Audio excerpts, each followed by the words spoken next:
Today, I want to talk about 4 scary truths about dealing with competition in business. And I also want to share one really beautiful fact with you guys.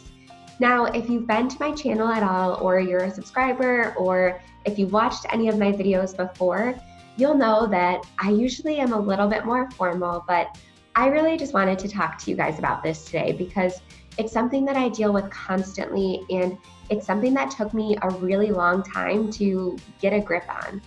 A year ago, when somebody announced that they were opening a business very similar to mine, I remember looking at my husband and just crying and saying, okay, this is it. We always knew this was coming. They're going to steal all our customers. They're going to steal everything we do.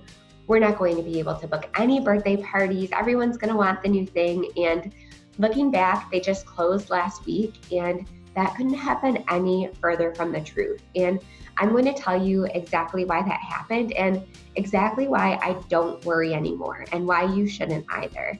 Now, I talk mostly about play cafes and indoor playgrounds, but really, regardless of the business that you own or plan to own, this will be valuable for you, so I want you to stick around. So I'm just going to go through the 4 facts first, and then we're going to dive into each. So number 1 scary truth is that it will happen. Number 2 scary truth, there might not be much you can do about it. Number 3, you can't or shouldn't hide.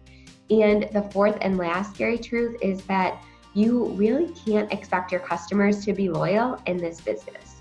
So going all the way back to number 1, the number 1 scary truth about dealing with competition is that you will. And it may seem like a no-brainer, but when you're the new kid in town and everyone rallies behind your business and everyone is so supportive and everyone is patting you on the back and coming to your opening and sending you flowers, it can be really easy to just assume that everyone is going to continue supporting you.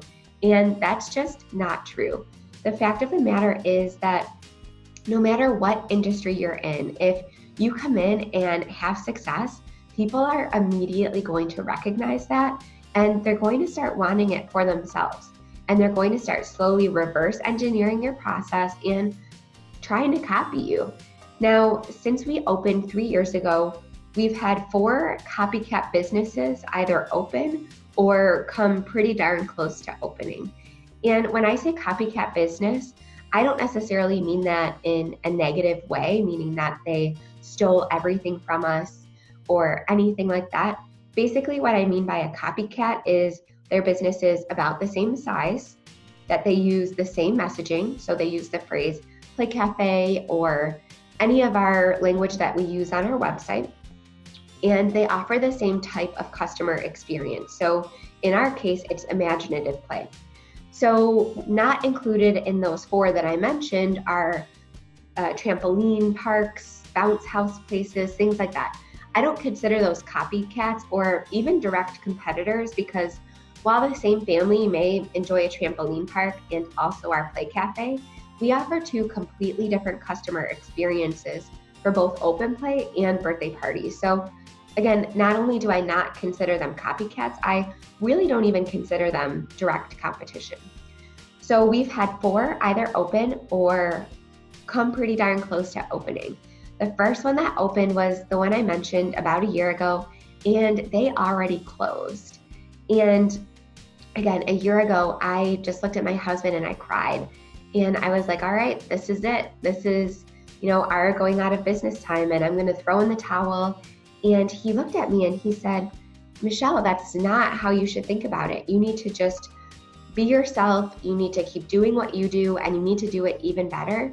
And that's how you're going to be successful in this business.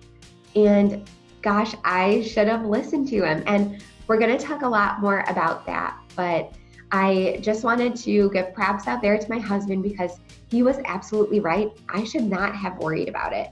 And the reason that they closed, or one of the reasons that they closed, is they did not have a differentiating factor. And so that's the place that already opened and closed. Now there's another place opening next week. They're not even open yet, but I'm telling you guys, I can see the red flags from 18 miles away, which is how far away we are from them.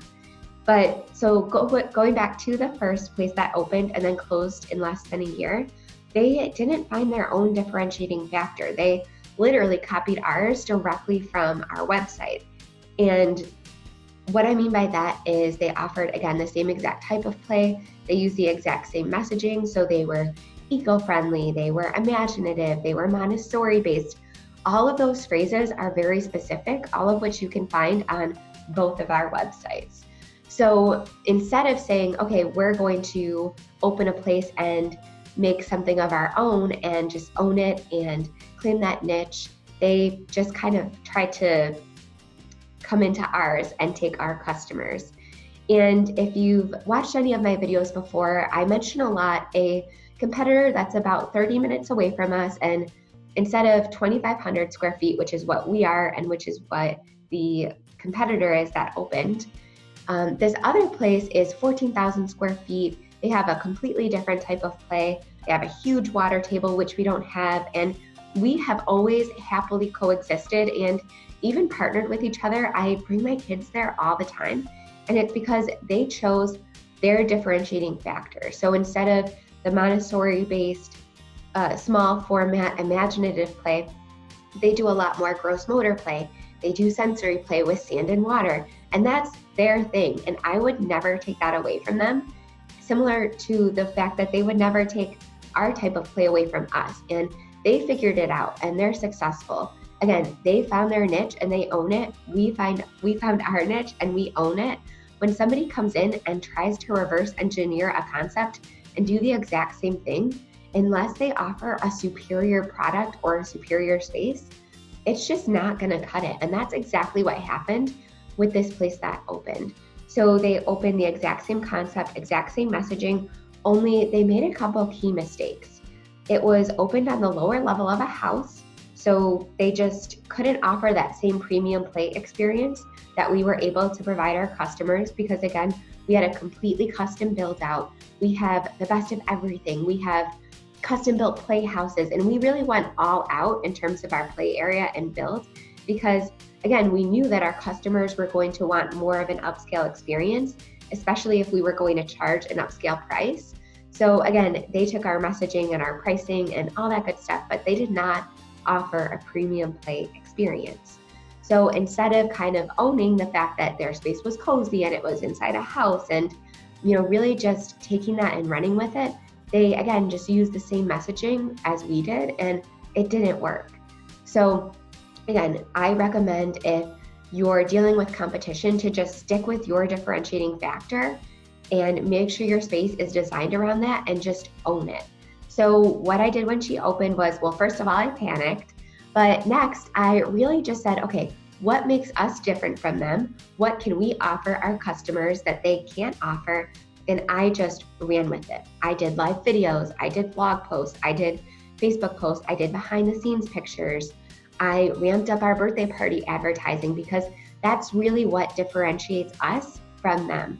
I knew that our space was bigger, it was more premium, we could do more custom parties, we could fit more adults, we had a bigger parking lot. So again, instead of, just continuing to crumble up in a sad little piece of paper, I took my husband's advice and I said, okay, this is why we're better, and I'm going to shout it from the rooftops, not in a mean way or not in a degrading way, but I'm just going to remind my customers that we're different and this is why. I was very careful to not say that one was better than the other. Again, I just made sure to call very specific and very loud attention to the points that made us, in my opinion, better, and in my opinion, definitely different. So again, make sure your space matches your mission, because if somebody tries to reverse engineer your concept of your business, they're not going to know the ins and outs like you do. They're not going to know the mistakes you made or what you would have done differently. They're just going to see what they can from an outside perspective, even if they've been to your place 100 times. This woman who opened was actually a pretty regular customer of ours. So she had seen the ins and outs. She had booked classes. She had been through our check-in process, but she didn't have our secret sauce. She didn't have our processes. She didn't have our documentation. She didn't have anything like that, and so she failed. So I don't want you to get hung up on the fact that competition will happen, because the one thing they can't take away from you is you. You can still do what you do the best that you do it, and every time a new place opens or comes close to opening, I actually get pretty excited because it gives me a little kick in the pants and it reminds me that I can't get too comfortable. I have to always be improving. I have to always be collecting feedback, and I have to always be staying fresh. So again, a new place is opening next week and I couldn't be worrying less about it. I can see the red flags from a mile away. Again, they're using our exact same messaging.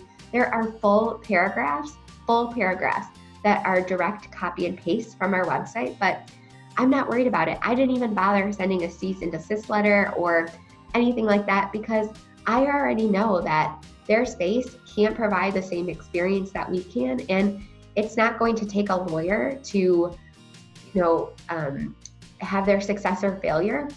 It's going to be the customers, and the customers are going to know right away that their messaging and their space and business don't line up. And I can tell you, I can tell you right now that they're going to have a really uphill battle. So again, I don't want you to shy away from any business just because it's saturated or just because you're afraid of competition, because as long as you have a differentiating factor and you really own it, a really great book to read about this is Purple Cow.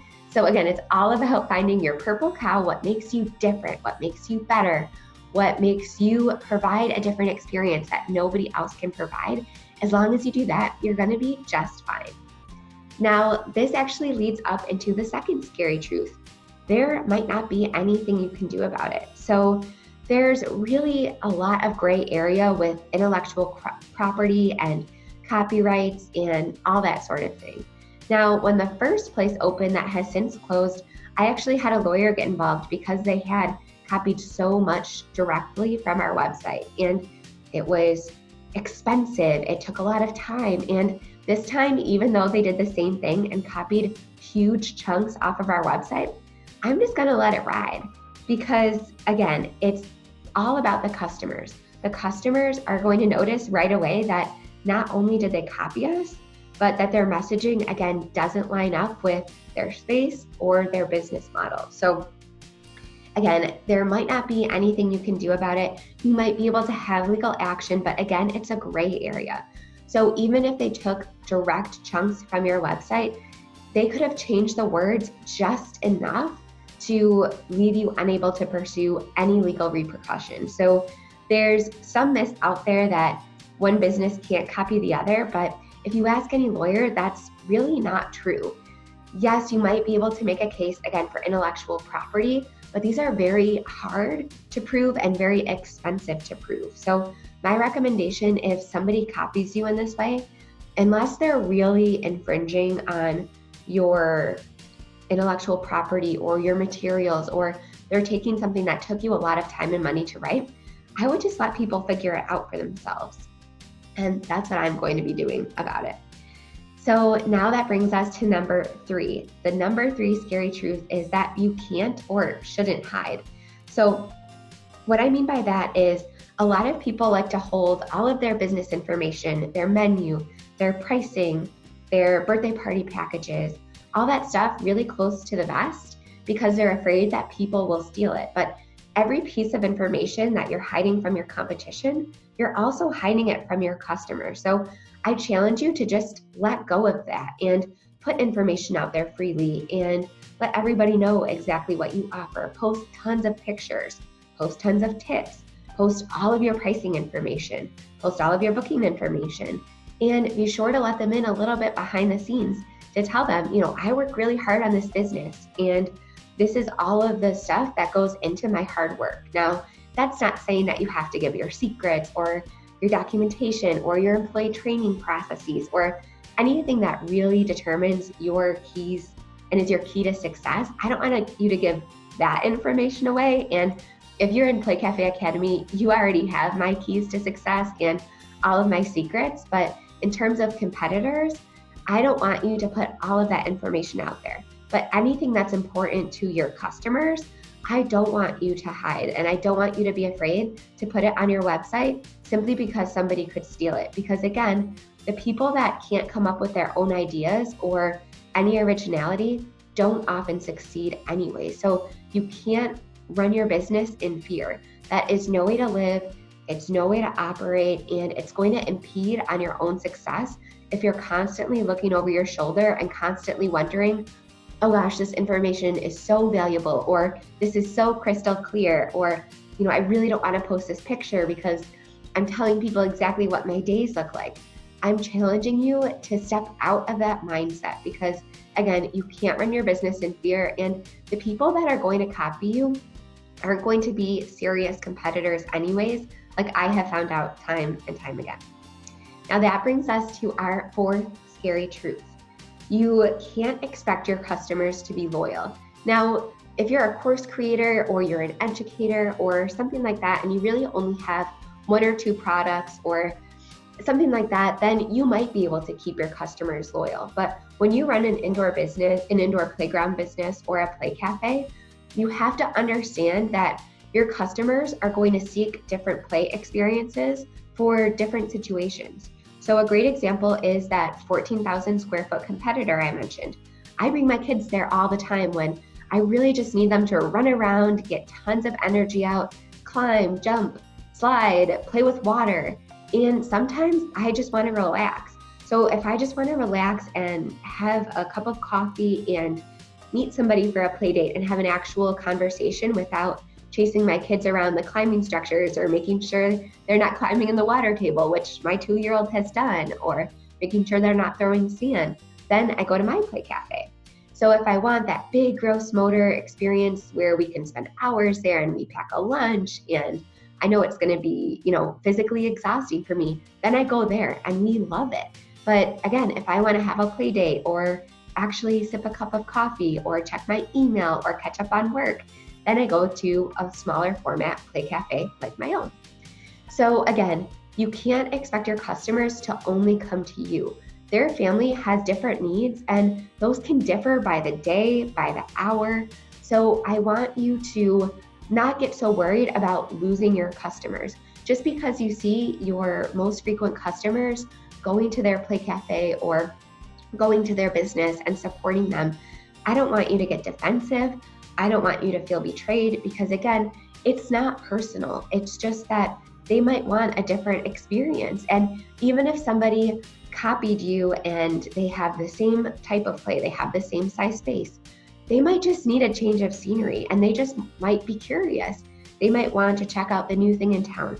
It might be closer to them. It might just be more convenient to what they have to do that day. So again, I don't want you to feel betrayed, and you really just can't expect your customers to be loyal in this business because again, their needs and their kids' needs are going to differ day by day, depending on how old their kids are and how they're growing, how old they're getting. The customers that we had as regulars 3 years ago, their kids are probably too old to play here now. So again, just keep putting yourself in front of them, keep thanking them for their business, stay true to yourself, and again, don't get upset or feel betrayed or take anything out on them because it's just natural as a family to want different things, to want changes of scenery, different types of play, and all that stuff. So even though these copycats have opened around me, I can't tell you how many customers go to both, but they'll always have their birthday parties with us, or they'll only attend our classes, or they'll only drop their kids off with us. And that's because I never faulted them for going to our competitor, because again, they don't really feel them as a competitor. It's just another play space. So I've never taken it out on them. I've never been nasty to them. I would never ever be negative about a competitor in public or name names or let people know that somebody copied me by name dropping or anything like that. I would never do that. And people respect that. People respect when you stay true to yourself and stay authentic and you take the high road. So as long as you keep doing that and taking the high road and not letting them see that you're shaken up by anything or anything like that, and just that you're still improving, you're still listening to them, you're still thanking them, you're going to be just fine. So again, even though you can't expect your customers to be loyal, you're going to be just fine. They're going to come to you for the important stuff as long as you keep in mind what I mentioned above. Now, lastly, I want to share one not so scary, really beautiful fact. There is enough. So I've touched a little bit on this throughout the video, but I want you and I challenge you to get out of this scarcity mindset. There's this misconception that brick and mortar businesses face this scarcity issue, and there is some truth to that. So yes, there's only a certain number of customers, there's only a certain number of people in one specific area. So if you listen to podcasts or anything like that, people that run online businesses, you might be thinking, oh, easy for you to say, there's millions and billions of people that could be interested in your product, but I'm a brick and mortar business. Scarcity is real. Well, I challenge you to think about it another way. And the way I think about it is yes, there's only so many families within a 20-mile radius, which is how far this new competitor is to me. But when I look at my numbers, excuse me, and when I look at my business, I only have to do 200 birthday parties a year in order to have an amazing year. That's it, 200. And I'll let you in on a little fact. There are tens of thousands of families in that 20-mile radius. So yes, even though there is a finite limit, there's a certain distance that people are willing to drive. There's certain customers that fit into our ideal customer, but of those tens of thousands of families within that radius, I guarantee you that you guys can coexist happily with this business model. Again, as long as you're staying true to your differentiating factor, that you're making your differentiating factor clear with your messaging on your website, in your pictures, in your space. And again, there is enough. So be sure to do those couple things to really stand out, make yourself different, make yourself their go-to place, and always take the high road, all that stuff. And there will always be enough success, enough money, enough customers, because you don't need to have all 10,000 of those customers be your people, because they won't be. Not all of those 10,000 people will fit into your ideal customers. So again, it's your job as a business owner to find the 200 people that are going to be most satisfied with your product and most likely to actually purchase it. And all you need to do is reach those 200 people and get them to book. That's it. So again, while brick and mortar business owners often fall into the scarcity mindset, I really challenge you to think more in terms of abundance. Again, that there's always going to be enough money, enough success, enough recognition, enough customers, enough likes on social media, enough followers. Because again, just because somebody comes to play at your facility doesn't mean they'll never go there. And just because somebody books a birthday party at their facility doesn't mean that they won't book with you the next year. So again, even though there is a finite number of customers, I don't want it to scare you, because again, you will be able to find your people within the masses. So again, those are 4 scary truths about dealing with competition in business. And I really hope that I put your mind at ease a little bit, because again, I couldn't be less worried about this new competitor that's opening pretty much just down the street from me. Again, because I know that I do what I do best, and they're never going to be able to take that away from me. And also, I made some big improvements after they announced their opening date. I got new equipment, I retrained our employees. And again, it was just the kick in the pants that I needed to really reevaluate our business, look at what we could do better, and really just stay sharp and make sure we were serving people in our own way the best that we absolutely could. So again, I hope this was helpful, and I'd love to see some comments in the comment section about something that maybe was clarified for you, or an aha moment you had, because that's really why I do this. That's really why I record these videos. I record them because I really struggled my first couple years, and a huge reason why I struggled is because I was stuck in a scarcity mindset, and I was not aware that abundance was possible. So again, I'd love to see your aha moments in the comments, and feel free to subscribe to my channel. I put new videos out every week. Thanks for tuning in, guys.